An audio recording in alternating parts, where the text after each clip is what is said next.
अगर हम बात करें आपस में पार्टनर्स की क्या रिलेशनशिप होती है, तो पहली चीज़ तो ये है कि पार्टनरशिप में बहुत सारे प्रोविजंस हैं जो इस एक्ट में, पार्टनरशिप एक्ट में बहुत सारे प्रोविजंस हैं जो आपस में पार्टनर कैसे बिहेव करेंगे, कैसे रिलेट करेंगे, मतलब उनकी इंटरडिपेंडेंसी एक दूसरे के ऊपर, है ना, और इन्फ्लुएंस के बारे में बात करने वाले हैं। तो सबसे पहले तो जनरल ड्यूटीज ऑफ पार्टनर के बारे में हम बात करेंगे कि हर पार्टनर की क्या ड्यूटीज हैं, जिम्मेदारियां हैं। दूसरा है duty of to indemnify for the loss cause by fraud. अगर तुम्हारी गलती की वजह से फर्म को नुकसान होगा, वो भी कौन से केसेस की बात क्यों बात हो रही है, फ्रॉड की, तो आपको कंपनसेट करना पड़ेगा। अगर जैसे सपोज कोई नुकसान मेरी गलती की वजह से होता है, गलती तो ह्यूमन बीइंग होने के नाते गलती तो सबसे हो सकती है ना, गलतियों की वजह से कोई कंपनसेशन की बात नहीं करता है एक्ट। लेकिन इंटेंशन जब दिखता है कि आपने जानबूझ के ऐसा किया जिससे फर्म को नुकसान होगा, तो ऑब्वियस बात है, तो ये जनरल सेंस है जो हम पढ़ेंगे कि फिर आपकी ड्यूटी होगी कि फिर आपको इंडेमनीफाई करना पड़ेगा। इंडेमनीफाई वर्ड का मतलब होता है कंपनसेट करना पड़ेगा। Rights and duties of partner by contract between the partners, तो फिर उनके राइट और ड्यूटी की बात होगी कि उनके क्या राइट है एक दूसरे के प्रति और क्या ड्यूटी है एक दूसरे के प्रति। कंडक्ट ऑफ बिजनेस, ये इस बारे में बात होगी कि भाई जब बिजनेस को करते हैं तो कौन से राइट्स और लाइबिलिटी होते हैं उनके, है ना, और ये सारे राइट लिखे हुए हैं, राइट टू बी कंसल्टेड वगैरह वगैरह, चार राइट ये हैं। और ये जो ऊपर लिखा है ये भी राइट्स की लैंग्वेज ही है। Next, mutual right and liabilities. तो पूरा टॉपिक जो है बेसिकली एक दूसरे के प्रति क्या राइट्स हैं, फर्म के अगेंस्ट क्या राइट्स हैं, क्या ड्यूटीज हैं जो उनको एक दूसरे के पूरी करनी पड़ेगी। तो ये पूरा टॉपिक उसी सेंस पे जाएगा, और जो बेसिक सेंस है अगर तुम वो पकड़ गए तो बहुत आराम से याद भी रहेगा इसके ऊपर जब केस स्टडी आएगी। तो general duties of partners, the partner should carry on the business of the firm to greatest common advantage. तो पहली जिम्मेदारी तो यही है कि आप जब भी कोई एक्टिविटी करते हो उसमें फर्म का फायदा होना चाहिए, ये आपकी जिम्मेदारी है।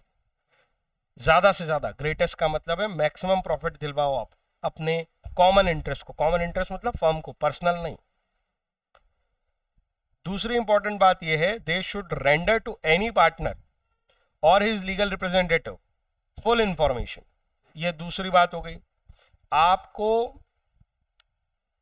पूरी जानकारी देनी चाहिए, all the things affecting the firm. अगर आपके पास कोई जानकारी आ गई है जिससे इम्पैक्ट पड़ेगा फर्म पे, तो ये आपकी जिम्मेदारी है कि वो पार्टनर्स के साथ, उनके लीगल रिप्रेजेंटेटिव के साथ आप शेयर करो।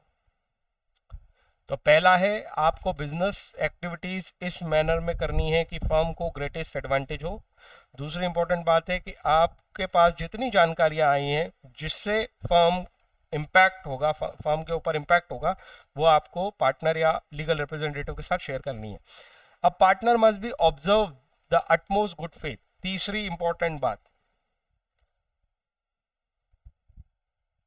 Dealing with other partner, faith पे पॉइंट है ये, मतलब भरोसे पे, कि आप अटमोस्ट गुड फेथ मेंटेन करोगे।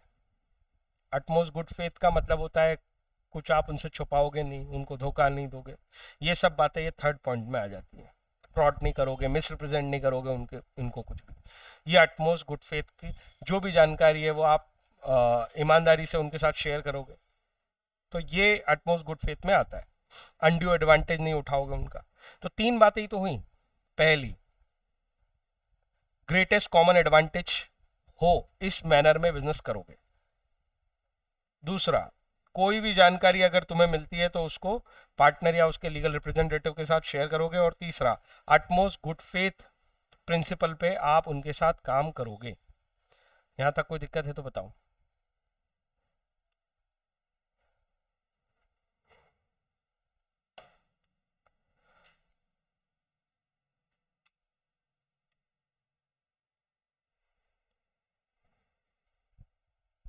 हम्म, अब इसमें आगे ड्यूटी टू इंडेमनीफाई फॉर, अच्छा इसका एग्जांपल और देखें। पहले तो ये भी बचा भी, all the partners are bound to render accounts to each other. इसके बारे में अभी नीचे हम कई बार बात करने वाले हैं। अकाउंट्स मतलब फाइनेंशियल इंफॉर्मेशन जो आप रिकॉर्ड करते हो उसको अकाउंट्स बोलते हैं, और रेंडर करना मतलब सर्व करना। तो आपकी सारे पार्टनर्स की जिम्मेदारी है, all the partners are bound, हर पार्टनर की ये जिम्मेदारी है कि फाइनेंशियल इंफॉर्मेशन से रिलेटेड रिकॉर्ड शेयर किए जाएं। कोई डाउट है? एक दूसरे के साथ वो छुपा नहीं सकते आप, दूसरे पार्टनर्स का राइट है कि उनको फाइनेंशियल रिकॉर्ड्स की जानकारी होनी चाहिए कि क्या ट्रांजैक्शन फर्म के बिहाफ पे किए जा रहे हैं। आप परचेज किए जा रहे हो और बाकी पार्टनर्स को नॉलेज ही नहीं है, ऐसा फिर आपकी गलती है। तो you are bound to render accounts to each other, but इसमें एक एक्सेप्शन है, where some of the accounts are kept by one of them prima facie, he would be proper person to explain the full to to explain and give full information about them। तो वैसे तो सबकी जिम्मेदारी है, लेकिन ये जो exception है ये केवल इस बात पे कि भाई अगर एक ही व्यक्ति को कह रखा है कि परचेस अकेला तू ही करेगा, बाकी किसी को राइट ही नहीं है, मतलब वो एक्सप्रेस अथॉरिटी में उसको अथॉरिटी दे दी है। तुम जानते हो ना, इम्प्लाइड अथॉरिटी तो सबके पास है, लेकिन अगर तुमने एक्सप्रेसली किसी एक ही पार्टनर को अथॉरिटी दे दी है तो फिर आप सबकी जिम्मेदारी नहीं बोल सकते ना, उससे रिलेटेड इंफॉर्मेशन केवल उसी की जिम्मेदारी है। ये बस यही लिखा हुआ, but where some of the accounts are kept by one of them prima facie he would be proper person to explain and give full information about them. कोई डाउट है इसमें? बहुत सिंपल सी बात है, ये अकाउंटिंग पे बात बहुत बार आनी है नीचे, ये टॉपिक जब तक हम पढ़ेंगे। एक एग्जांपल दिया हुआ है, in a transaction between partner for the sale and purchase of a share in the business. जरा ध्यान देना, परचेज और सेल गुड्स का नहीं है,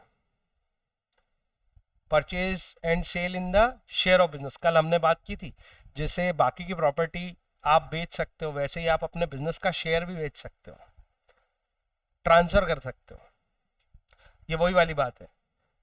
तो if one of them is better acquainted with the account than the other, it is his duty to disclose all material facts। तो वो कह रहा है कि भाई ये जानकारी तो केवल आपको होगी कि आपने सेल किया है, बाकी पार्टनर्स को तो होगी नहीं। तो you are the person who is better acquainted, मतलब आपके पास ही सबसे बेहतर जानकारी, तो आपकी जिम्मेदारी आप शेयर करो। कोई डाउट है तो बताओ। ये ऊपर वाले पॉइंट का एग्जांपल है, प्राइमा फेसी आपकी ही जिम्मेदारी है।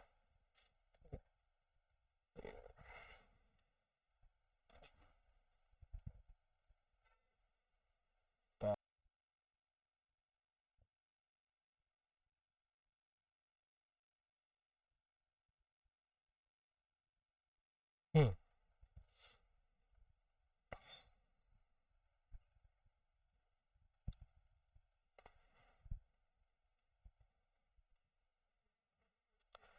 चलो आगे। Duty to indemnify for loss cause by the fraud. अब ये एक बहुत ही स्पेशल केस है, मामला फ्रॉड का है। द पार्टनर कमिटिंग फ्रॉड, एक पार्टनर जिसने कि फ्रॉड किया है इन the conduct of business of the firm, he must make good the loss sustained by the firm by his misconduct, and the amount so brought in the partnership should be divided between the partners। तो A B C तीन partner थे, उन्होंने उनमें से सी ने अगर fraud किया है तो सी को वो सारा पैसा लाके देना पड़ेगा फर्म में, जितना नुकसान हुआ है फर्म को उसके इस मिसकंडक्ट की वजह से, और वो पैसा डिस्ट्रीब्यूट हो जाएगा बाकी रिमेनिंग पार्टनर्स में जो इन्वॉल्व नहीं थे फ्रॉड में। कोई डाउट है तो बताओ। An act of a partner imputable to the firm or the principal of agency, what is fraud on his co-partner, entitle the co-partner as between themselves to throw the whole of the consequence upon him। अगर fraud किसी particular partner ने किया है या 5-6 partner थे उसमें से 2 ने किया है, तो उन दोनों के ऊपर पूरी जिम्मेदारी डाली जाएगी, बस इतनी सी बात लिखी गई।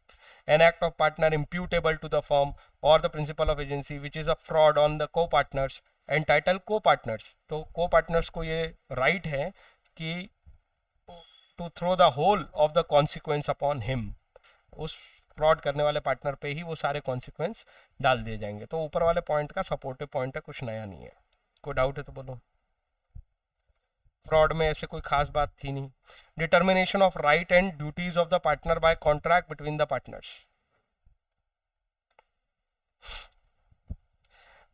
अब बोल रहे हैं कि राइट और ड्यूटी, ये दोनों चीजों को आप डिटरमाइन कर सकते हो, you are able to determine, decide कर सकते हो बाय कॉन्ट्रैक्ट। मतलब पार्टनरशिप एग्रीमेंट की हेल्प से आप राइट और ड्यूटी डिटरमाइन कर सकते हो। कोई डाउट है क्या? ये जो ऊपर राइट और ड्यूटी हमने पढ़ी है वो एक्ट ने दे दी है, जनरल ड्यूटी एक्ट ने दे रखी है, जनरल राइट एक्ट ने दे रखे हैं। यही सेक्शन 9 और 10 एक्ट ड्यूटी और राइट के बारे में ही बात कर रहा है। इसके बाद आपको सेक्शन 11 ये बोल रहा है कि इसके अलावा मोर स्पेसिफिक राइट किसी को देना चाहते हो, मोर स्पेसिफिक ड्यूटी किसी को देना चाहते हो, तो रास्ता खुला है, पार्टनरशिप एग्रीमेंट में वो राइट और ड्यूटी एक्सप्रेस टर्म्स में लिख लो। कोई समस्या है क्या? Subject to provision of this act. फिर वही बात हो गई, अब जो हम पढ़ेंगे वो सब इंफीरियर है, क्योंकि एक्ट में अगर कोई प्रोविजन स्पेसिफिकली लिखा है तो फिर एक्ट का प्रोविजन फॉलो करते हुए अपने राइट्स बनाना, उसके कॉन्ट्राडिक्टरी मत बना देना। इसलिए वो ऐसे लिख दिया है, subject to provision of this act. Mutual right and duty of the partner of a firm may be determined by contract between the partners. Such contract may be express or implied by course of dealing. Such contract may be varied by consent of all partner. आपने एक बार कुछ चीजें decide की तो you can change them later on by consent of all partner. Obvious बात है, नहीं आया ये समझ? सच कंसेंट में भी एक्सप्रेस और implied in the course of dealing. तो ये एक्सप्रेस के अलावा ये जब ये लिखते हैं ना इम्प्लाइड, तो उसके साथ ये वर्ड जोड़ देते हैं by a course of dealing. मतलब कोर्स ऑफ डीलिंग का मतलब जिस तरह का सिनारियो है, जिस तरह की सिचुएशन है, उस सिचुएशन के हिसाब से ही आपको इम्प्लाइड अथॉरिटीज़ मिलती है, इसलिए वो उसको जोड़ के लिख रहे हैं। ऐसा फाइनली आंसर में एज इट इज़ लिखना कोई ज़रूरी नहीं है, ठीक है। Agreement in restrain of trade, इस बारे में जनरल कॉन्ट्रैक्ट एक्ट में भी हमने बात करी है, और देखो उसने वही रेफरेंस लिख दिया है, और यहाँ पे वो उसके पहले एक वर्ड लिखता है not with standing anything contained in. इस लाइन का क्या मतलब होता है? कौन है सुपीरियर, कॉन्ट्रैक्ट एक्ट या पार्टनरशिप एक्ट? ये लाइन लिख के क्या समझ में आ रहा है? Not with standing anything contained in section 27 of the Indian contract act.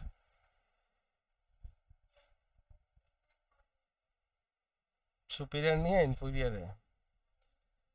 हाँ, not with standing anything content, वहां पे कुछ भी लिखा हो, नॉट विथ स्टैंडिंग उसका कोई मतलब नहीं। सच कॉन्ट्रैक्ट में provide that a partner shall not carry on any business other than that of the firm while he is a partner। अब तुम सेंसिबली सोचो, वहां पे तो रिस्ट्रेन ऑफ ट्रेड वॉइड था, इसीलिए ये लिखना पड़ा कि not with standing anything content in section 27। ये एक्ट अलाउ कर रहा है रिस्ट्रेन लगाना, तो इसको सुपीरियर रखना पड़ेगा ना। उसको सुपीरियर रख दोगे तो फिर तो वैसा कॉन्ट्रैक्ट बन ही नहीं सकता जिसमें ट्रेड को रिस्ट्रेन कर सको।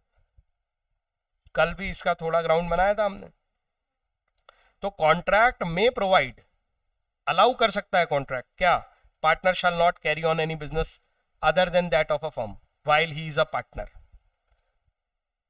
हम एक फर्म बना रहे हैं तीनों लोग मिलकर, वो फर्म में फर्नीचर बेचेंगे, तो हमें आपस में हमारे पार्टनरशिप एग्रीमेंट में ये क्लॉज डाल सकते हैं कि भाई पर्सनली कोई फर्नीचर बेचने का अदरवाइज बिजनेस नहीं करेगा फर्म के साथ, और ये एक वैलिड कॉन्ट्रैक्ट है।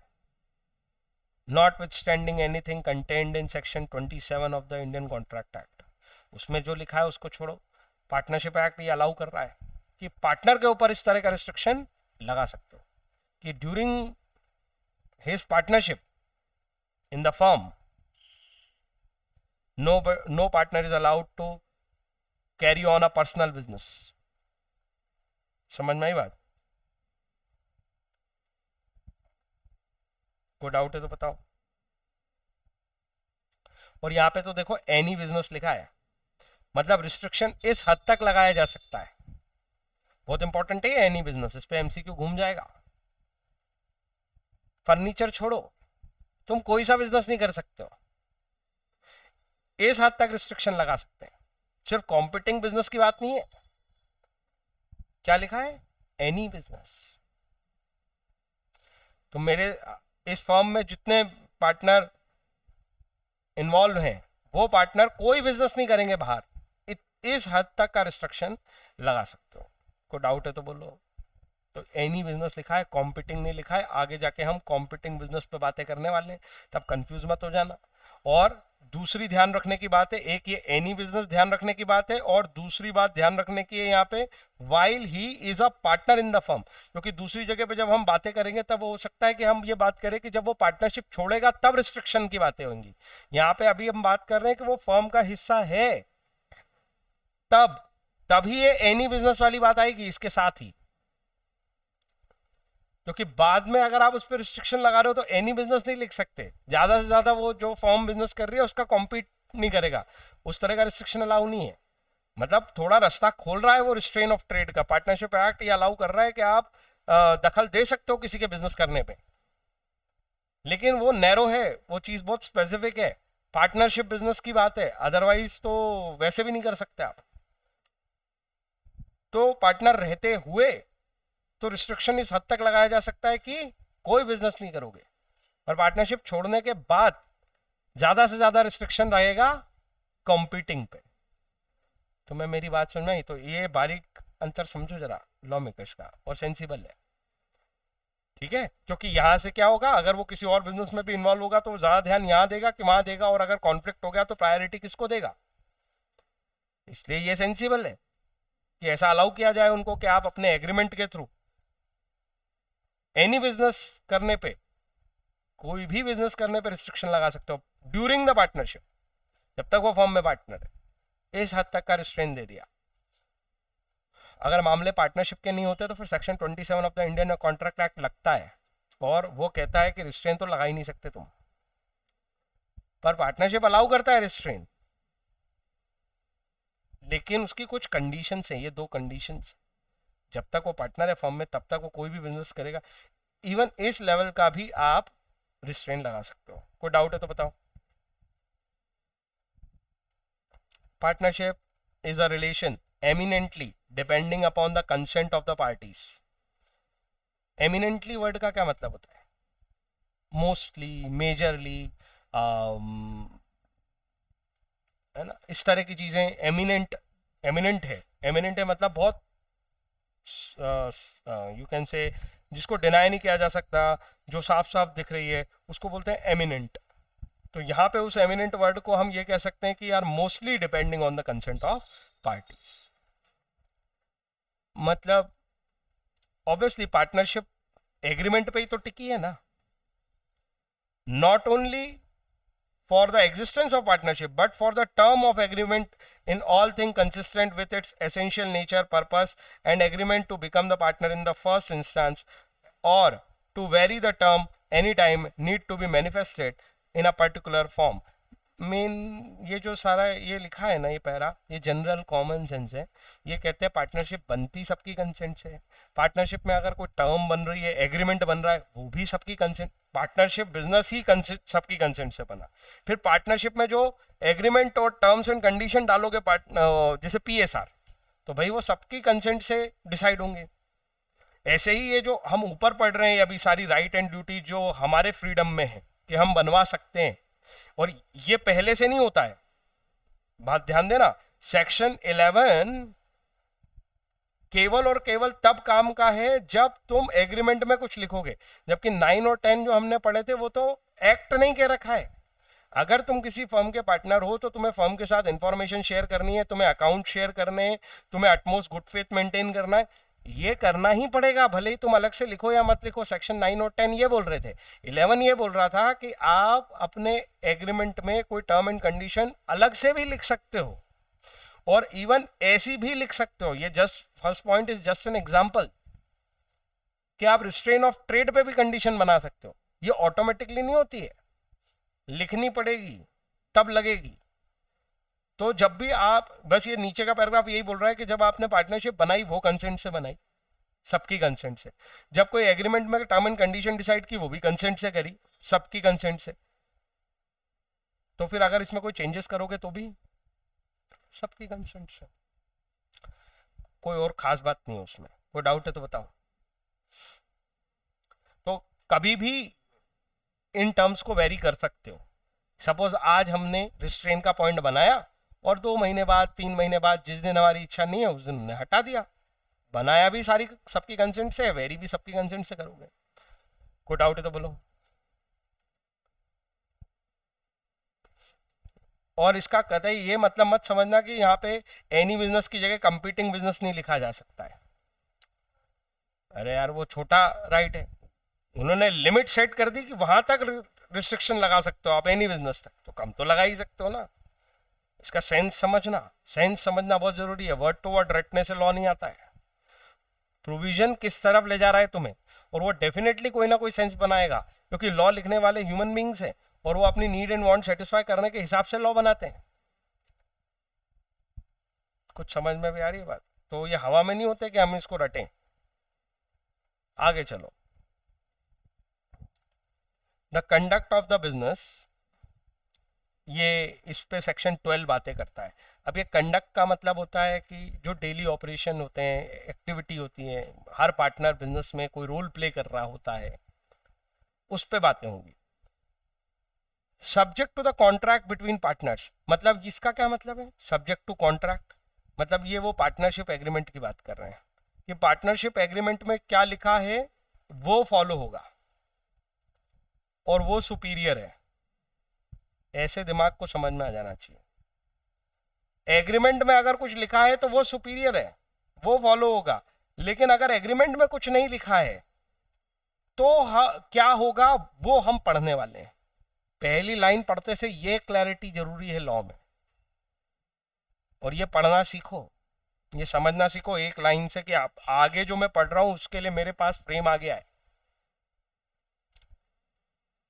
जब लिख दे किसी चीज को सब्जेक्ट टू द सेक्शन 13, तो इसका मतलब सेक्शन 13 में जो लिखा है वो फॉलो होगा। अगर वो ना हो फॉलो तो ये नीचे वाली बातें करना। समझ में आई मेरी बात? या उसको क्रॉस मत करना। ऐसे बोल रहे हैं कि एग्रीमेंट को क्रॉस मत करना, एग्रीमेंट में जो लिखा है वो ठीक है। जैसे कि पार्टनरशिप में PSR को लेके हमेशा subject to anything decided as per your agreement, the profit sharing ratio will be equal। इसका मतलब यही होता है कि अगर एग्रीमेंट में अगर कुछ लिखा है तो वो फॉलो करोगे, अगर उसमें नहीं है तो तुम हम जो बात कर रहे हैं वो फॉलो करोगे। तो ये वैसे ही टोन में लिखा है सेक्शन 12। तो ये जो नीचे की बातें कंडक्ट पे हम करने वाले हैं, ये सबऑर्डिनेट बातें हैं, ये इंफीरियर बातें हैं। एग्रीमेंट में अगर आपने कुछ और डिसाइड कर लिया है तो आप वैसे कर लेना। अब देखो, उन्होंने जिम्मेदारी every partner every partner every partner every partner पे बातें हो रही हैं कि हर पार्टनर को क्या है राइट, हर पार्टनर क्या है बाउंड, हर पार्टनर क्या है राइट। पहली बात किस पे राइट दिया है उसे? Every partner has a right to take part in the conduct of business. मतलब जैसे परचेस करने का राइट किसके पास है? सबके पास। सेल करने का राइट किसके पास है? सब।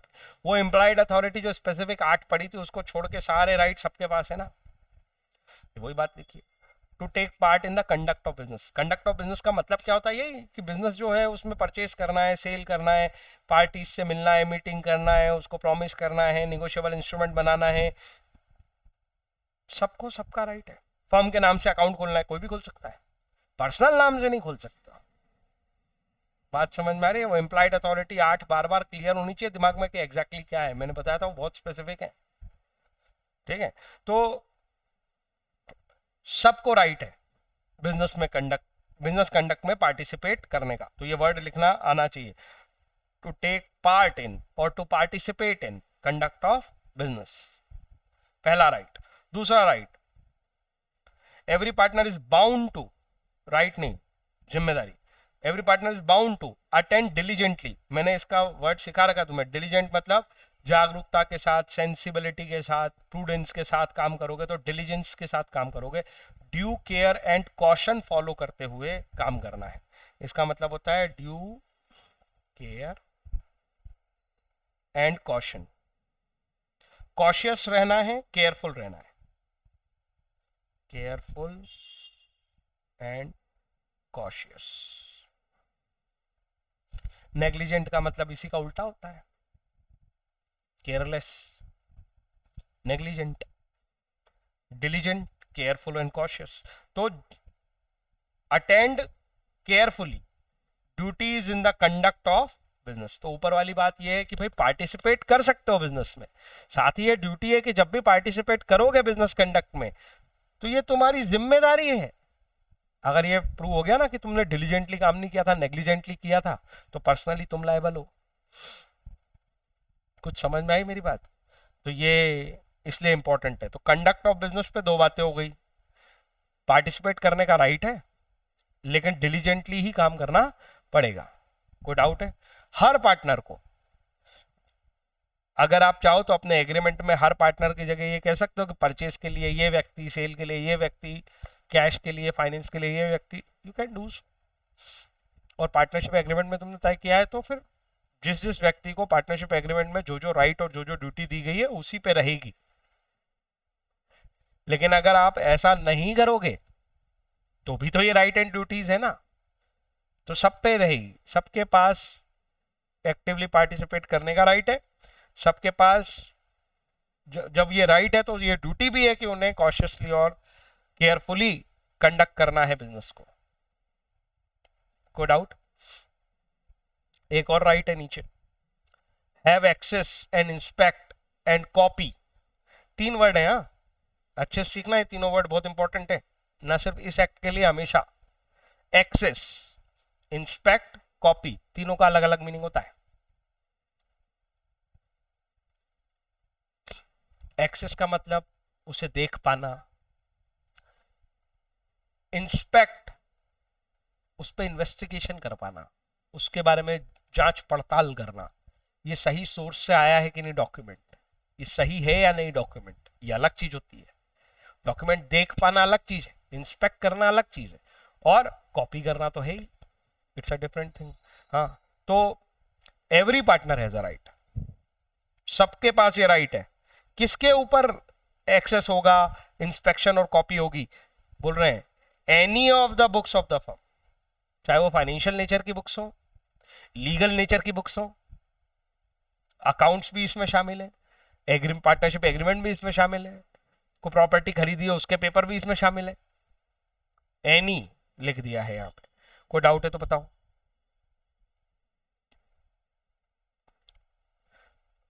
तीन राइट सब्जेक्ट टू एग्रीमेंट, तीन तीन बातें हमने पढ़ी।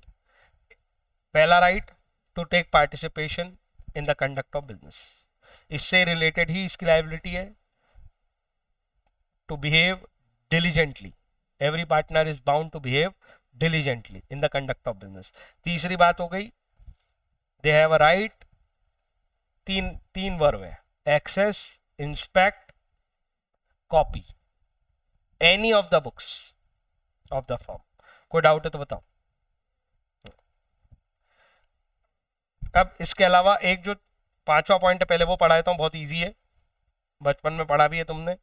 इन the event of death of a partner, अगर किसी पार्टनर की डेथ हो जाती है, हिज हेयर और legal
death of any partner, remaining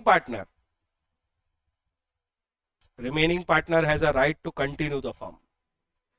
और ये क्लॉज अगर आपने पहले से नहीं डाल रखा है तो ऑटोमेटिकली डिसॉल्व हो जाएगी फर्म. ठीक है.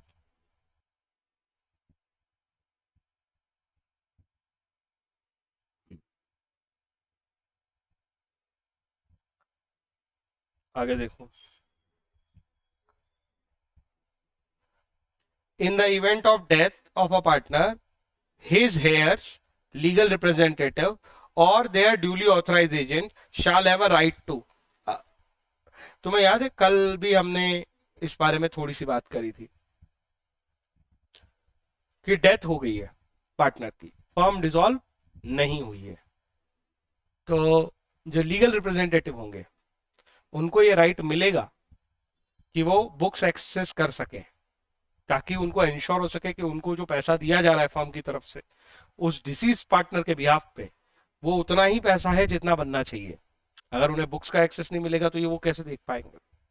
कोई डाउट है तो बताओ. अब एक बात आती है, in any difference arising as to ordinary matter connected with the business may be decided by majority of the partner, and every partner shall have a right to express his opinion before the matter is decided, but no change may be made in the nature of business without the consent of all partner. अब है ना, बहुत interesting बात लिखी है यहाँ.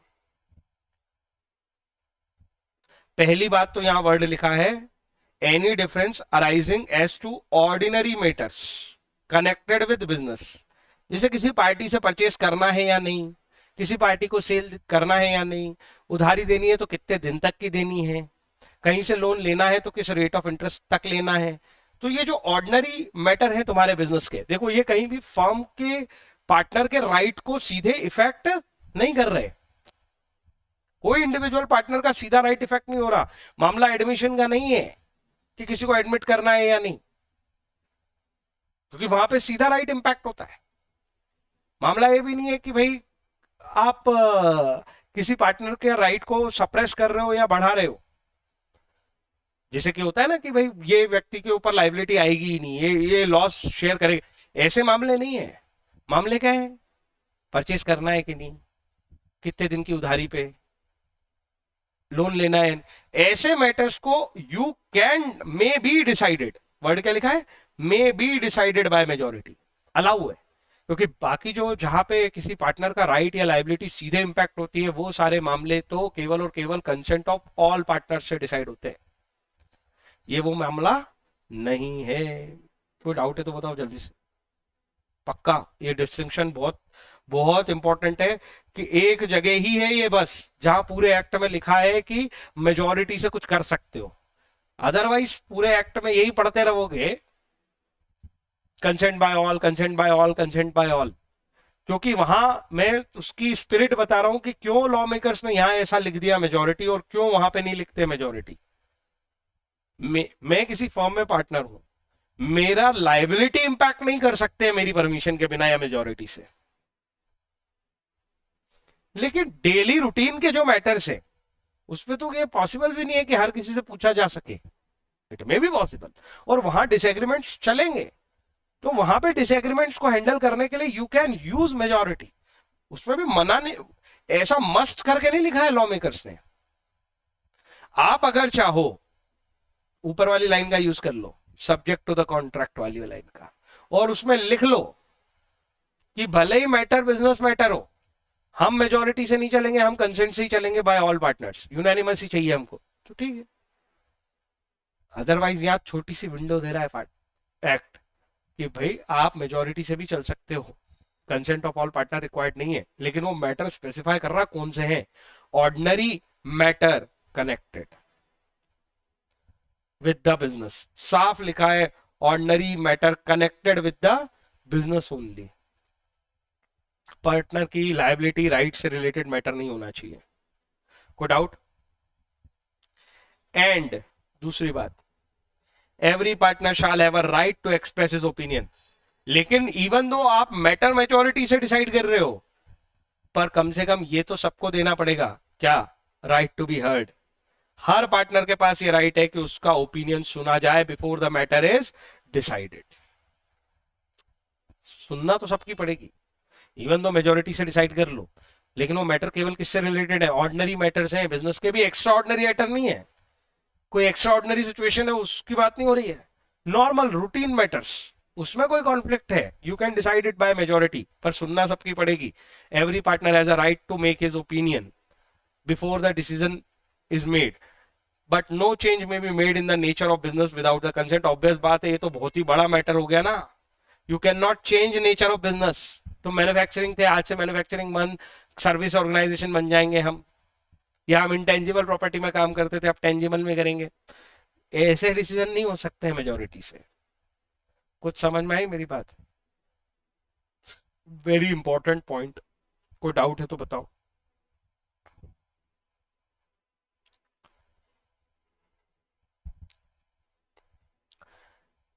Section 12A, 12C, 12D, 12E, section 12 continue हो रहा है, मामले अभी भी वही है। सेक्शन 12 किससे रिलेटेड है? Conduct of business, right to take part in conduct of business. क्या हम ये ऑलरेडी पढ़ चुके हैं? Partner has a right to take part in the business of the firm. This is because partnership business is a business of partners and their management powers are generally coextensive. ये line सबसे काम की है। The managerial power are coextensive. coextensive का मतलब किसी individual की power नहीं है मैनेज करना, ये सब मिलजुल के मैनेज करते हैं। मैनेज का मतलब ही होता है डिसीजन मेकिंग, मैंने बार बार बोला है ये बात, डिसीजन मेकिंग ही मतलब होता है मैनेजमेंट का। तो बिजनेस में डिसीजन लेने का राइट, कंडक्ट ऑफ बिजनेस में पार्टिसिपेट करने का राइट और डिसीजन लेने का राइट सबका है। Every partner has right. कोई डाउट है तो बोलो। Now suppose this management power of particular partner is inferred with and he has been wrongfully precluded from participating therein. Suppose अगर ये जनरल पावर पे आप इन्फ्रेंस लगा रहे हो, इन्फ्रेंस लगाना या इन्फर्ड करना मतलब दखल देना, या रॉन्गफुली प्रिक्लूड कर रहे हो from participation, he has been मतलब पार्टनर को आपने गलत तरीके से प्रिक्लूड किया है। प्रिक्लूड करने का मतलब होता है उसे मना करना, एक्सक्लूड करना, हटाना। समझ में आई बात? उसकी इस पावर में आप दखल दे रहे हो, इस वर्ड का मतलब है दखल देना, और इस वर्ड का मतलब है कि उसको हटाना, इस पावर से उसको हटाना। Can the court interfere? क्या कोर्ट दखल दे सकता है इस मामले में? These circumstances, the answer is in affirmative। तो पार्टनर जाके कोर्ट में केस कर सकता है। और वो वाला बचपन का ज्ञान तो याद रखना ही कि पार्टनरशिप एग्रीमेंट अगर तुम्हारा रजिस्टर्ड है तो ही तुम कोर्ट जा पाओगे अपने पार्टनर्स के अगेंस्ट सूट फाइल करने। The court can and will buy injunction. ये इंजंक्शन क्या होता है पता है तुम्हें? इंजंक्शन क्या होता है? हाँ,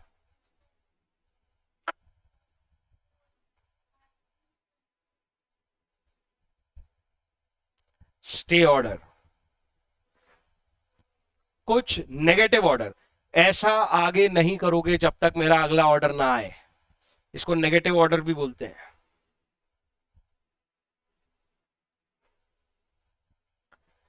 ठीक है,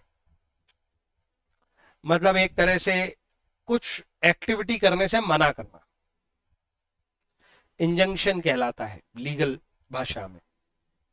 the court can and will buy injunction मतलब ऑर्डर पास करके रिस्ट्रेन, देखो कहा ना, रोक लगाने के लिए जो ऑर्डर आते हैं वो इंजंक्शन ऑर्डर्स कहलाते हैं। तो court can and will buy injunction restrain other partners from doing so. आपको हटाया जा रहा था अदर पार्टनर्स के द्वारा, आपके मामले में दखल दिया जा रहा था अदर पार्टनर्स के द्वारा, तो court can and court will buy injunction order उनके ऊपर रोक लगाएगा कि आप इसके मामलों में, ये भी तुम्हारा पार्टनर है, इसके मामलों में दखल नहीं दे सकते या इसको प्रिक्लूड नहीं कर सकते हो। तो कोर्ट ऐसा ऑर्डर दे सकता है। कोई डाउट है तो बताओ। It may be noted in this connection that a partner who has been wrongfully deprived of the right of the participation in the management has also other remedies. उसके पास और भी रेमेडीज हैं। रेमेडीज मतलब क्या होता है ये भी सिखा रखा है पर तुम भूल गए। लीगल ऑप्शन, और ऊपर वाली भी रेमेडी ही है वो कि आप कोर्ट में जाके रिक्वेस्ट करो कि इनके ऊपर इंजंक्शन ऑर्डर पास करो, आप इनके इस तरह के एक्टिविटीज पे रोक लगवाओ। और क्या हो सकता है, you can ask court for dissolution. Dissolution के इतने तरीके होते हैं, 11th में पढ़ा था, उसमें एक था by order of court, death की वजह से हो सकता है, म्यूचुअल कंसेंट से हो सकता है, ऑर्डर ऑफ कोर्ट से हो सकता है। समझ में आ रही है बात? और भी तरीके हैं। तो एक ये और एक रेमेडी, मतलब एक लीगल ऑप्शन है डिसोल्यूशन करा दो, एक लीगल ऑप्शन है कि इंजंक्शन का ऑर्डर ले आओ, एक लीगल ऑप्शन है suit for accounts without seeking dissolution. आप कहो कि मेरे को केवल अकाउंट्स देखने हैं या मेरे ऊपर रिस्ट्रिक्शन लगा रहे हैं, उसके बाद वो एक्सेट्रा और लिख रहे हैं, तो स्पेसिफिकली आप बहुत सारे लीगल ऑप्शन अपना सकते हो डिसोल्यूशन के अलावा भी। कोई डाउट है तो बताओ। The above mentioned provision of law will be applicable only if there is a contract to the contrary. There is no contract to the contrary. ये जो भी बातें हमने ऊपर पढ़ी है ये subject to agreement है between the partner. It is quite common to find the term in the partnership agreement which give only limited power to management to a partner or a team. That management of the partnership will remain with one or more of the partner to exclusion of the others. ये बहुत important बात है। ऊपर का ये जो हमने right पढ़ा है ये तभी तक आपके पास है जब तक इसका कॉन्ट्ररी एग्रीमेंट ना हो। अगर एग्रीमेंट में आपने कह दिया कि मिस्टर ए हमारे पार्टनर है, उनका डिपार्टमेंट केवल परचेज है, वो सेल से रिलेटेड मैटर्स में कंडक्ट ऑफ बिजनेस में पार्टिसिपेट नहीं कर सकते, इस पे एग्रीमेंट हुआ, उस समय मिस्टर ए ने भी एग्री किया, बाद में वो कोर्ट जाके कह रहा है कि मेरे को ये सेल नहीं करने दे रहे हैं, तो क्या कोर्ट क्या कहेगा? कोर्ट बोलेगा भैया एग्रीमेंट है ना तुम्हारा, तुमने एग्री किया था ना, तो अब आप ये क्लेम थोड़ी कर सकते हो कि आपको सारे जनरल राइट्स हैं। ये वही वाली बात हो गई कि इंफीरियरिटी है इस प्रोविजन के एप्लीकेशन में अगर एग्रीमेंट में ऑलरेडी कुछ अदरवाइज डिसाइडेड है तो। कोई डाउट है तो बताओ। तो यही वही लिखा है, अगर ऐसा मामला है तो court will normally be unwillingness to interpose with the management with such partner और partners unless it is clearly made out something was done illegally or in the breach of trust. तो यहाँ पे आपकी सुनवाई केवल तभी हो सकती है जब अटमोस्ट गुड फेथ वाला प्रोविजन हिट हुआ हो। भाई मेरे को सेल में इन्वॉल्व नहीं होने दे रहे और ये कंटिन्यूअसली लॉस में सेल करा रहे हैं, उस चक्कर में मुझे लॉस हो रहा है, ठीक है मैंने एग्री किया था, तो कोर्ट आपकी बात सुन भी सकता है। लेकिन आप केवल यही दलील के दे रहे हो कि मेरे को सेल नहीं करना, अरे तो भैया तुमने एग्री किया था ना कि तुम केवल परचेस करोगे, सेल में तुम्हारा इन्वॉल्वमेंट नहीं है, तो एग्रीमेंट से चलना पड़ेगा पहले। पर यह प्रोविजन बहुत इंपॉर्टेंट था, अगर एग्रीमेंट में इस तरह का कोई बात नहीं है तो याद रखो किसी भी पार्टनर को आप हटा नहीं सकते हो, एक्सक्लूड नहीं कर सकते हो, दखल नहीं दे सकते हो, वो हर तरह के बिजनेस को कंडक्ट करने में इन्वॉल्व होगा और उसका ये राइट है। कोई डाउट है तो बताओ। पर एग्रीमेंट से उसकी ये पावर को आप कम रख सकते हो, और एग्रीमेंट का मतलब म्यूचुअल कंसेंट से हुआ एग्रीमेंट जिसमें वो भी शामिल था और उसने अपनी लिमिटेड पावर एक्सेप्ट की थी बिजनेस में रहने के लिए। कोई डाउट है तो बताओ। अगली बात है right to be consulted where any difference. अब बात वही आ रही है, डिफरेंस अराइज हुआ है पार्टनर के बीच में with regard to the business of the firm, it shall be determined by with the views of the majority of them. क्या हम ये बात अभी ऑलरेडी पढ़ चुके हैं? डिफरेंस है पार्टनर के बीच में है, लेकिन वो किससे रिलेटेड है? बिजनेस से रिलेटेड है, बिजनेस ऑफ द फर्म से रिलेटेड है। उनके लाइबिलिटी और असेट से रिलेटेड, राइट से रिलेटेड नहीं है वो, तो वो मेजॉरिटी से डिसाइड हो सकता है। एंड एवरी पार्टनर, लेकिन एंड में क्या लिखा हुआ है, एंड के साथ every partner have a right to express his opinion before the matter is decided, but no change in the nature of business of the firm can be made without the consent of all partners. ये nature of business नहीं बदल सकते हो तुम, business के किसी matter पे disagreement कर सकते हो, उसको मेजॉरिटी से डिसाइड भी कर सकते हो, पर मेजॉरिटी से ये डिसाइड नहीं हो सकता कि आज से हम बिजनेस का नेचर बदल देंगे। अभी ऊपर ये तीनों लाइन पढ़ी थी, इसका मतलब फिर वो डिटेल में समझा रहा है। This means that routine matters the opinion of majority of partner will prevail. Of course the majority must act in good faith and every partner must be consulted. Every partner को consult करना पड़ेगा। Majority पे decision लेने में भी opinion सबके लेने पड़ेंगे, भले वो फेवर में दे रहा हो या अपोज में दे रहा हो। ये नहीं बोल सकते 10 में से 8 लोग हैं हम, 2 से हमने पूछा ही नहीं, ऐसा केस स्टडी आएगा। 2 को कंसल्ट ही नहीं किया, बोले वैसे भी मेजॉरिटी है, बिजनेस का रूटीन मैटर है, तो हमने डिसीजन ले लिया। क्या वो दोनों कोर्ट जाके मना करवा सकते हैं? बिल्कुल करा देंगे। बोलेंगे हमारा ओपिनियन नहीं लिया है इन्होंने। कोई डाउट है तो बोलो। जब मेजॉरिटी लिखा है तो साथ में एंड वर्ड यूज किया है, एंड, और उसके पीछे पीछे ही लिख दिया है कि every partner must be consulted. तो मेजॉरिटी अकेला काम नहीं है, after consultation there is difference and the decision is taken by majority after consultation of every partner. ये सब एक साथ होना चाहिए, तब मेजॉरिटी चलेगी। केस स्टडी कुछ समझ में आया कि नहीं आया? ओके, आगे लिखते हैं। It may be mentioned that aforesaid majority rule will not apply where there is a change in nature of firm. Obvious बात है, बिजनेस थोड़ी बदल लोगे केवल मेजॉरिटी से, वहां पे यूनानिमस कंसेंट ही चाहिए। देखो, ये जो कुछ बहस है ये बिजनेस मैटर्स पे है। Right and liabilities, right and duties पर कोई बहस ही नहीं हो रही है, उसमें यूनानिमस ही चाहिए था। बिजनेस मैटर में भी यूनानिमस ही लगेगा अगर आप नेचर ही बदल रहे हो, लेकिन रूटीन मैटर्स में डिस्प्यूट है तो ये तो कोई जरूरी नहीं है 10 के 10 लोग हर बार हर चीज पे मान जाएंगे। इसलिए वहां मेजॉरिटी अलाउ किए, लेकिन उसमें भी एक कंडीशन रखी है, सुनना सबकी पड़ेगी। क्लियर हो गया है कि इसमें अभी भी कोई दिक्कत है, कंफ्यूजन है? Right of access to books, access word अभी मैंने सिखाया था।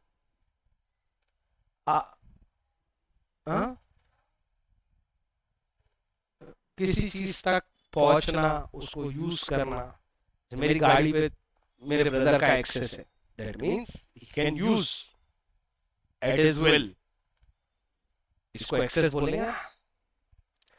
तो बुक्स पे पार्टनर का एक्सेस है, उन्हें कभी भी वो देखनी है, पढ़नी है, तो उन्हें कोई रोक नहीं सकता है, इसको एक्सेस बोलेंगे।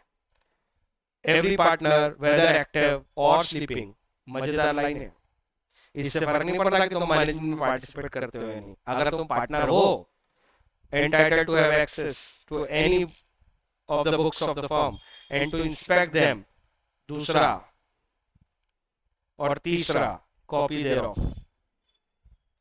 ऑब्वियसली आपको बोनाफाइड इंटेंशन से बिहेव करना पड़ेगा। बोनाफाइड मतलब समझते हो? Good intentions. कोई डाउट है तो बताओ।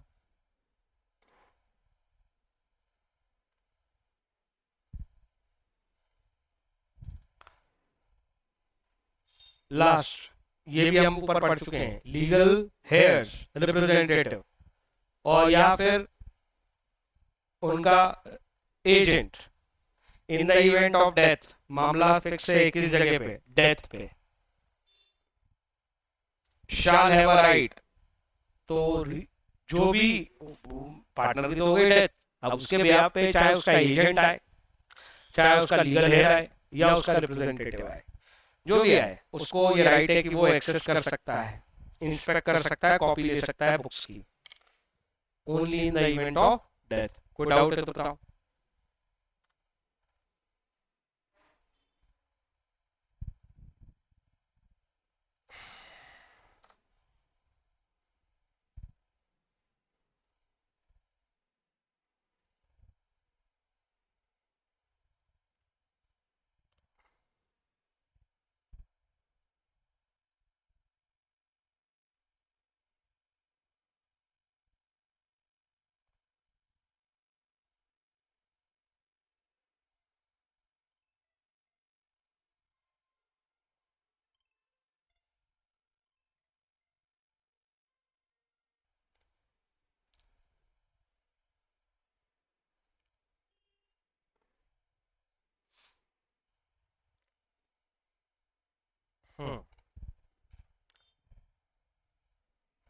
Mutual right and liabilities subject to contract between the partners. अब देखो फिर से लिख दिया उसने सब्जेक्ट टू कॉन्ट्रैक्ट। जो हमने ऊपर पढ़ा है ना, चीजें वही आने वाली, कुछ नया नहीं है खास। और ये जब पढ़ा था तुमने पार्टनरशिप एक्ट अकाउंट्स में, उससे रिलेटेड सेक्शन है पूरा का पूरा। A partner is not entitled to receive remuneration for taking part in the conduct of business. तुम बिजनेस में हो इसका मतलब तुम्हें रेम्युनरेशन मिलेगी ऐसा नहीं है। क्या प्रॉफिट रेम्युनरेशन नहीं होता?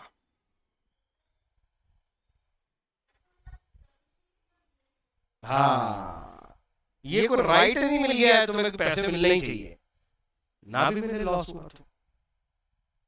बात समझ में आई कि नहीं? और किसी भी नाम से पैसे मिलने का राइट नहीं है तुम्हारे पास। तुम ये नहीं बोल सकते कि मैंने पार्टिसिपेट किया, मेरे को सैलरी दो, बोनस दो, कमीशन दो। इसीलिए हम वो जब तक कॉन्ट्रैक्ट में ना लिखा हो, इसीलिए क्या वर्ड पढ़ रहे हैं हम, सब्जेक्ट टू कॉन्ट्रैक्ट। कॉन्ट्रैक्ट में अगर लिख दिया कि नहीं रेम्युनरेशन मिलेगी ही मिलेगी, तो फिर मिलेगी ही मिलेगी। दोनों बातों में अंतर समझ में आया या नहीं आया? दूसरा, ये वो दूसरा पॉइंट जो इतना यूज किया तुमने, the partner are entitled to share equally in the profit earn and shall contribute equally to the loss. फिर वही बात है, सब्जेक्ट टू कॉन्ट्रैक्ट। आप अगर कोई रेशो बनाना चाहो तो बना लो, अदरवाइज सेक्शन 13 ये दे रहा था और सेक्शन 13.A दे रहा था। इसीलिए हम interest on capital, interest on drawing, bonus, salary, commission, ऐसे जब नाम मिलते थे, अगर एग्रीमेंट में कुछ डिसाइडेड नहीं है तो हम कुछ नहीं देते थे। लेकिन अगर प्रॉफिट पे बात आती थी तो हम इक्वली बांट देते थे। कोई डाउट है इसमें? ये वो आ गया interest on capital, where partner is entitled. Entitled मतलब पहले से राइट देना पड़ेगा ना। Interest on capital subscribe by him, such interest shall be payable only out of profits. Profit होंगे तो इंटरेस्ट दोगे। इससे वो समझ में आया था कि आपको अगर सपोज इंटरेस्ट ऑन कैपिटल दोनों पार्टनर का मिलके 1 लाख बन रहा है और प्रॉफिट अवेलेबल ही 80,000 है, तो 1 लाख दे कहां से दोगे? They are appropriations of profit, not charge against profit. ये बात समझ में आई कि नहीं आई? एप्रोप्रिएशन ऑफ प्रॉफिट की तरह से ही क्या बांटोगे? इंटरेस्ट। एप्रोप्रिएट करने का मतलब जितना प्रॉफिट अवेलेबल है उतना ही बांट पाओगे, उससे ज्यादा नहीं। उसमें भी कंडीशन अप्लाई है कि अगर एंटाइटल्ड है तो। अगर एंटाइटल्ड ही नहीं है, मतलब कॉन्ट्रैक्ट में लिखा ही नहीं है अलग से कि इंटरेस्ट ऑन कैपिटल मिलेगा, तो मिलेगा ही नहीं। समझ में आ रही है मेरी बात? तो पहला टेस्ट तो ये होता है कि कॉन्ट्रैक्ट में लिखा है कि नहीं इंटरेस्ट ऑन कैपिटल, और दूसरा टेस्ट ये होता है कि भाई इंटरेस्ट ऑन कैपिटल देना है, ठीक है, पर जितना amount of interest on capital देना है उतना प्रॉफिट अवेलेबल है कि नहीं है।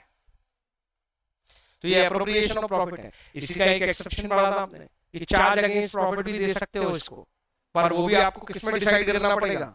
कॉन्ट्रैक्ट में। इसीलिए ये पॉइंट यहां लिखा है कि कॉन्ट्रैक्ट में आप इसको एप्रोप्रिएशन से बदल के क्या करवा सकते हो? चार्ज। और चार्ज करा दिया तो फिर 1 लाख मिलेगा, भले फर्म को लॉस हो जाए।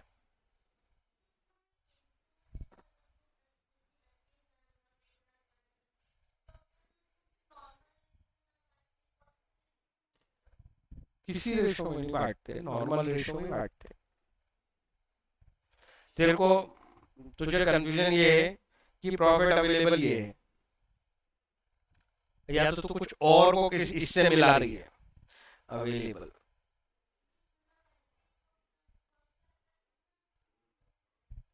प्रॉफिट अवेलेबल बता रहा हूं 80,000। Interest on capital for A and B दोनों का मिला के चाहिए कितना? 1 लाख।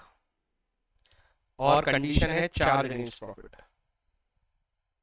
चार्ज का मतलब कंपल्सरी पेमेंट करना पड़ेगा इंटरेस्ट ऑन कैपिटल का। तो ये जो 20,000 रुपए हैं, भाई तुम्हारा प्रॉफिट ही 80,000 है, तो 1 लाख बांटोगे कैसे? तो इसको लॉस बनाना पड़ेगा, ये भी बांटना पड़ेगा। अब ये 20,000 रुपए किस रेशो में लाएंगे पार्टनर? ये फर्म का लॉस है, तो ये पीएसआर में बटेगा।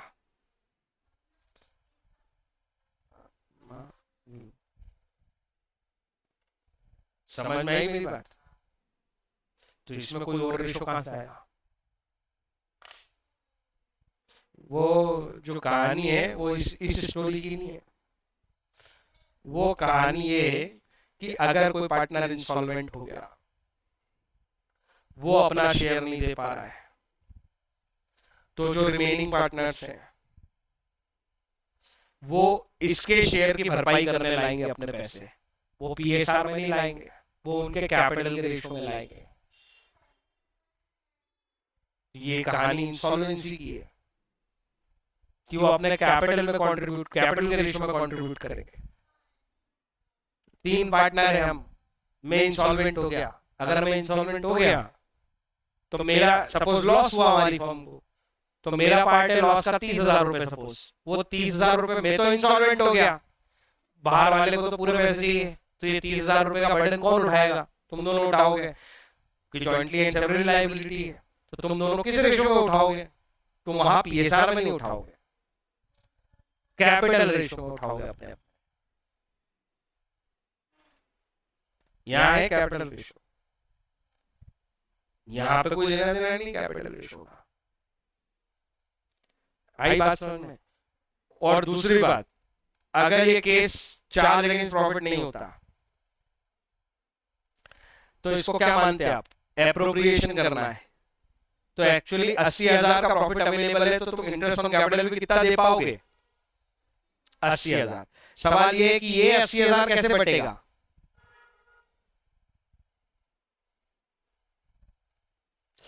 अरे कैपिटल इनटू इंटरेस्ट रेट और इसकी कैपिटल इनटू इंटरेस्ट रेट।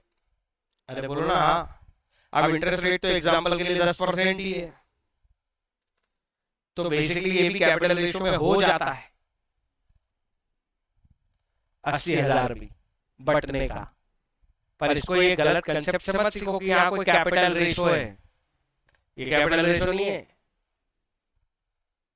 भाई। तुम्हारे पास 80,000 रुपए थे, तुमने अपनी अपनी कैलकुलेट कर ली कैपिटल कितनी है, उतना उतना दे दो।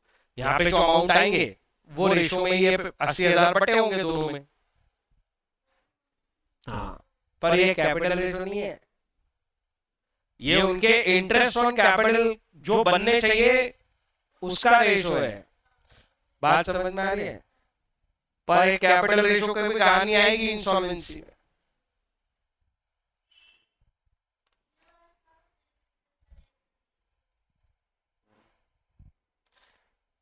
वो फंडामेंटल जो है ना, वो उस किताब से उठा के रिवाइज कर लेना। इसमें सारे कंटेंट ना हो तो इनके चक्कर मत रहना केवल। समझ में आई बात? हाँ, फंडामेंटल वाला चैप्टर बहुत इंपॉर्टेंट है।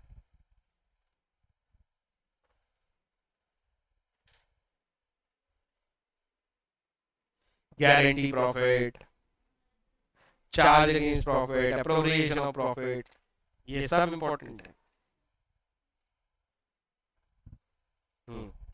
चलो देखो, तो एप्रोप्रिएशन ऑफ प्रॉफिट वाली कहानी थी, ये तो ठीक है।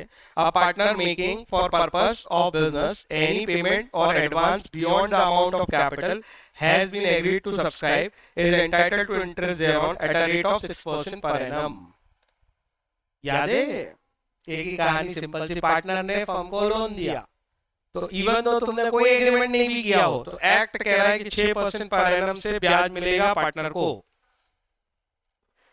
जो पैसा उसने कैपिटल की तरह कंट्रीब्यूट नहीं किया हो, लोन की तरह। इसलिए ऐसी भाषा लिखी है, एनी पेमेंट और advance beyond the amount of capital. अरे समझ में आया? तो ये बात है।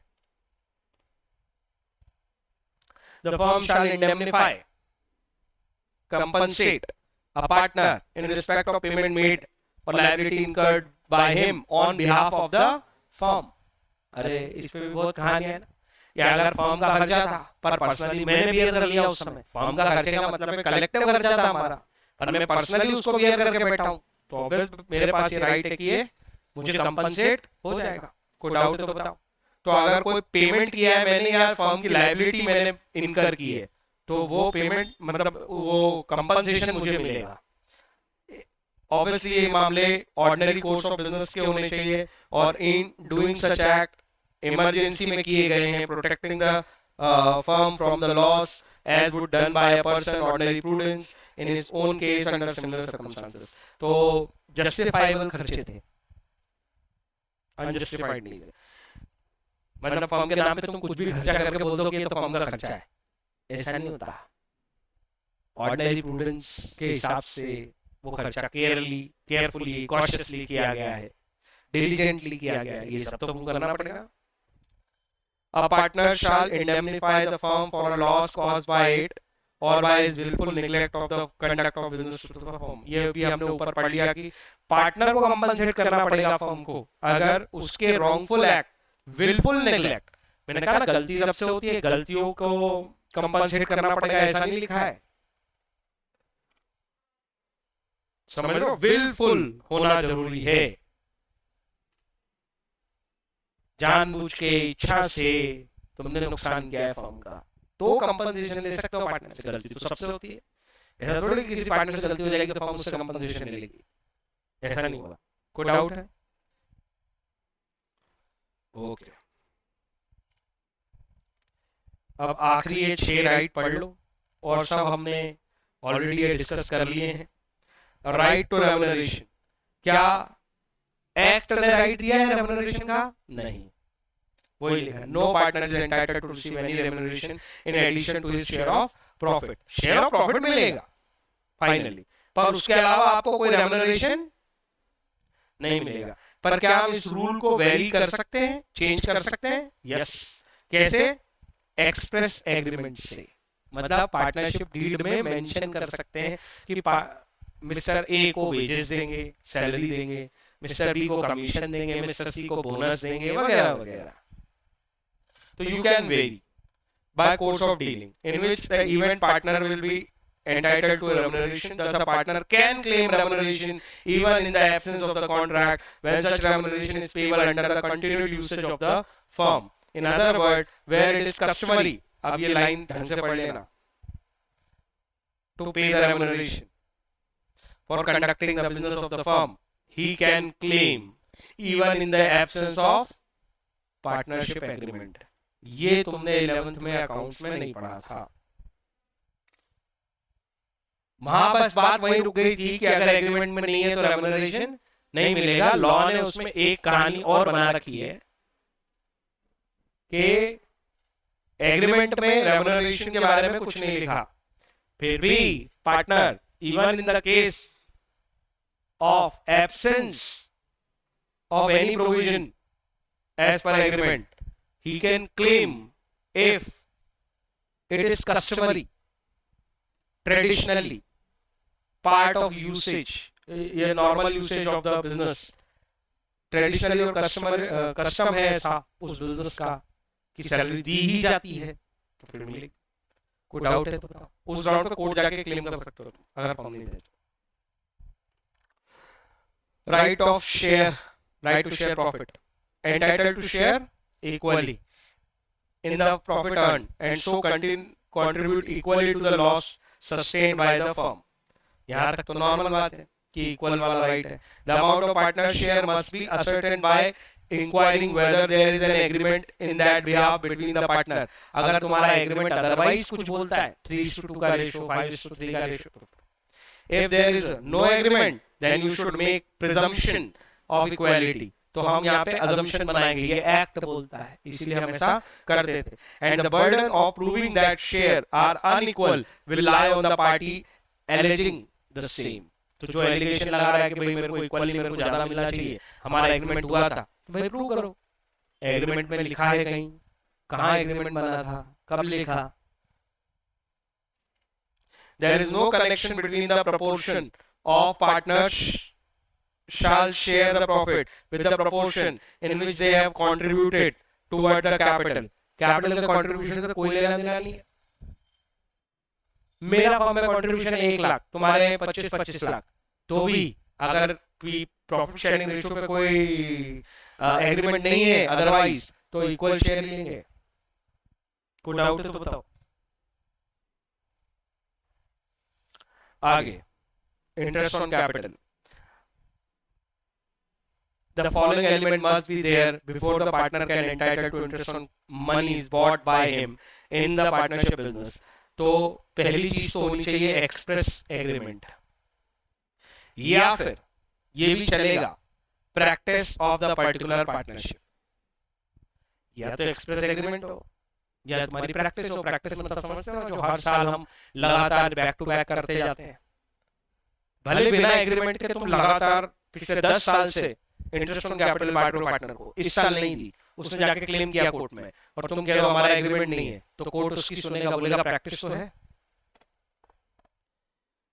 आगे, any trade custom to that effect, ये दूसरी पॉइंट हो गई कि छोड़ो प्रैक्टिस नहीं है तो भी अगर कस्टमरली कस्टम के हिसाब से प्रथा अनुसार तुम्हारी इंडस्ट्री में इंटरेस्ट ऑन कैपिटल दिया जाता है तो वो क्लेम कर सकता है।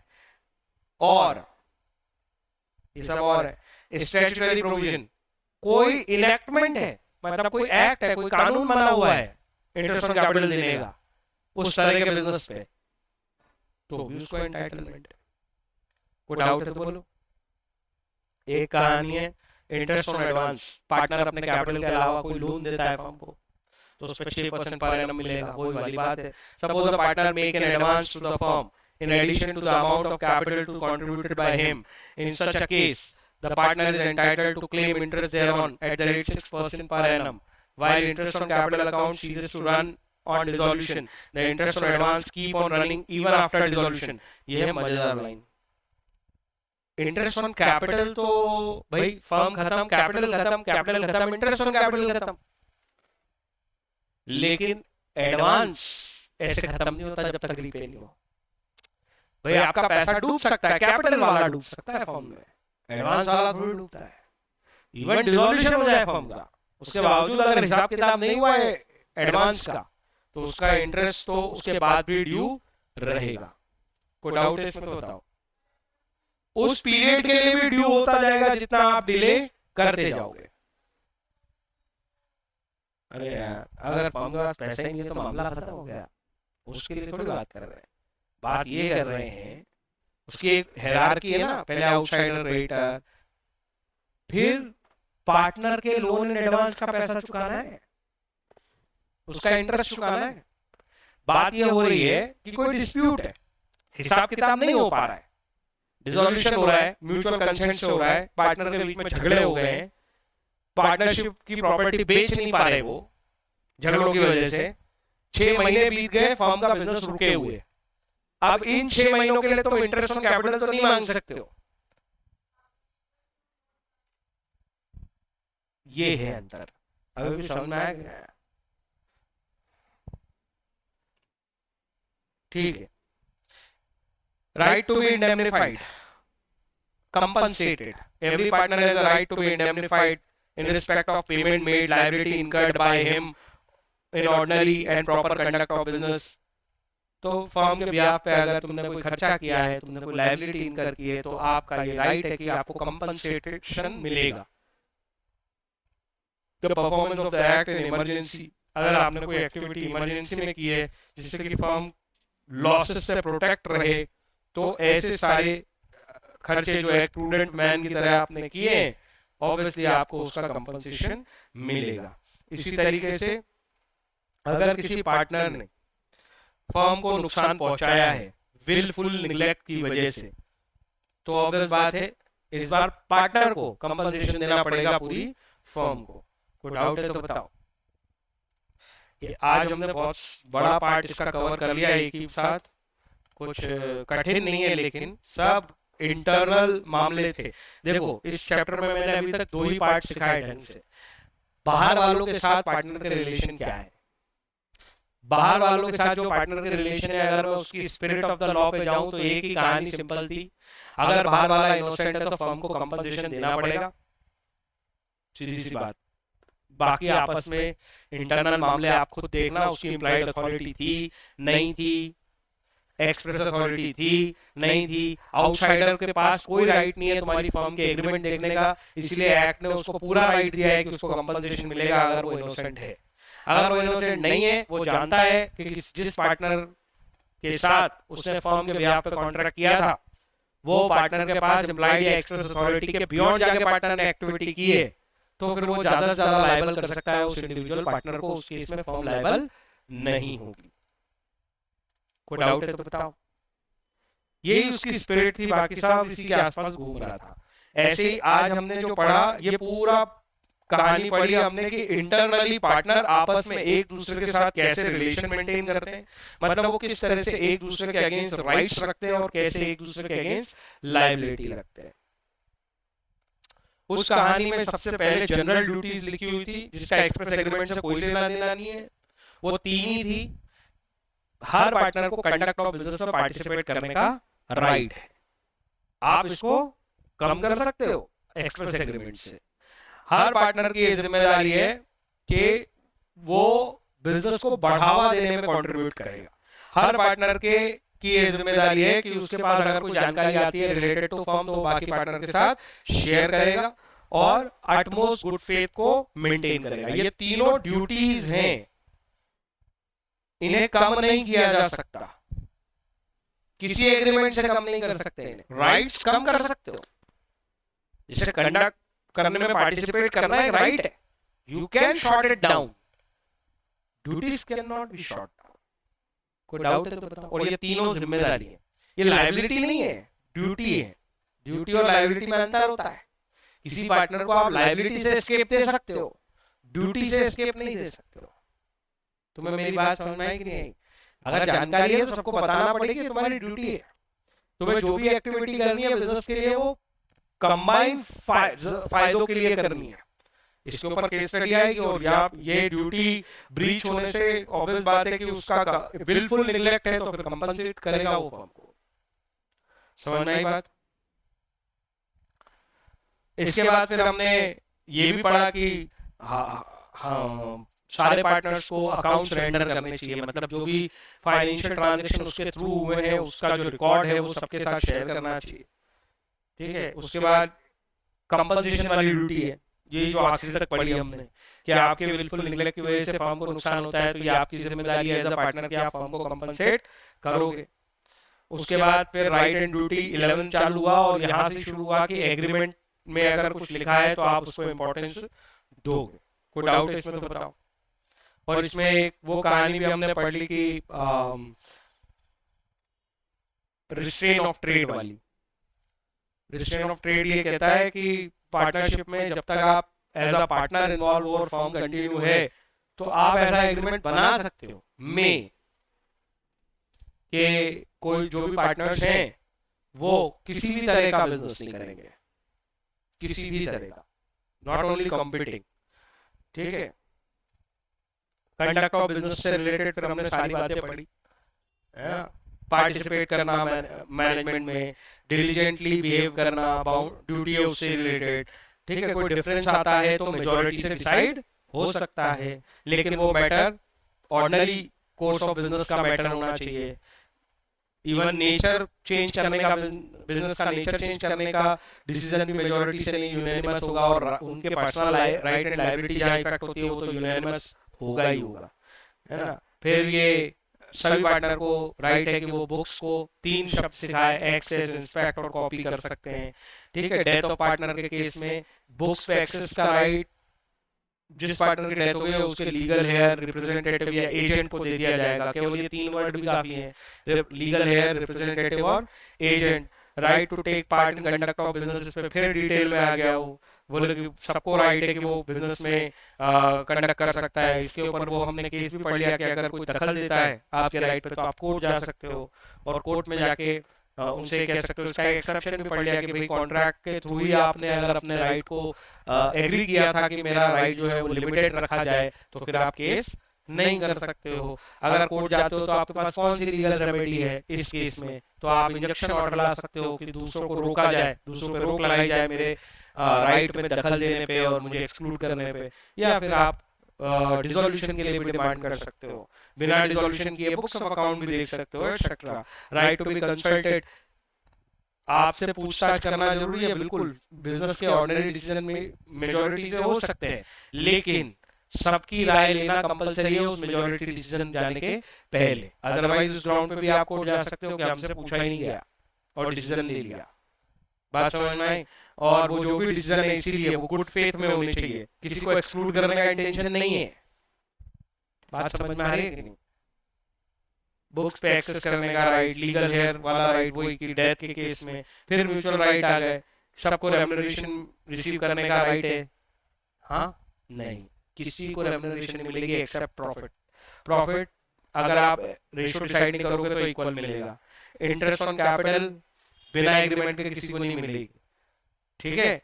सिर्फ प्रॉफिट में से ही इंटरेस्ट ऑन कैपिटल मिलेगी, अदरवाइज आप एक्सप्रेस एग्रीमेंट में लिखो, नहीं तो ये एप्रोप्रिएशन ऑफ प्रॉपर्टी होते हैं सब। फिर अगर वही इंडेमनिफाई वाला है 6% पर एनम, अगर कोई पार्टनर फर्म को एडवांस देता है तो फर्म के पार्टनर की विलफुल नेग्लेक्ट की वजह से अगर फर्म को नुकसान होता है तो वो कंपनसेट करेगा, और अगर उसने कोई एडवांस पेमेंट की है फर्म के बिहाफ पे इमरजेंसी वगैरह में तो फर्म कंपनसेट करेगी। क्या ये सब बातें समझ में आ रही है?